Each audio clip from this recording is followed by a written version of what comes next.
والسلام على سيد الأنبياء والمرسلين وعلى آله وصحبه أجمعين. أما بعد، فإن أصدق الحديث كتاب الله، وأحسن الهدي هدي محمد صلى الله عليه وسلم، وخير الأمور عوازمها، وشر الأمور محدثاتها، وكل محدثة بدعة، وكل بدعة ضلالة، وكل ضلالة في النار.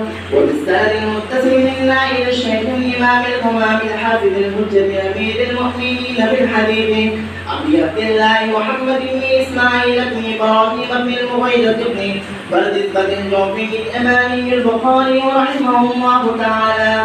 اللهم انفعنا وارفعنا بعلومهم وعلومكم أجمعين، آمين يا رب العالمين. أنه قال: بسم الله الرحمن الرحيم.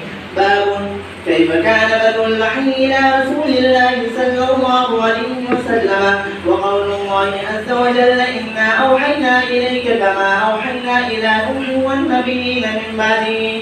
حدثنا الحميدي قال حدثنا سفيان قال حدثنا يحيى بن سعيد الأنصاري قال أخبرني محمد بن إبراهيم التيمي أنه سمع علقمة بن وقاص الليثي يقول: سمعت عمر بن الخطاب رضي الله تعالى عنه على المنبر يقول: سمعت رسول الله صلى الله عليه وسلم يقول: إنما الأعمال بالنيات وإنما لامرئ ما نوى، فمن كانت هجرته إلى دنيا يصيبها أو إلى امرأة ينكحها فهجرته إلى ما هاجر إليه.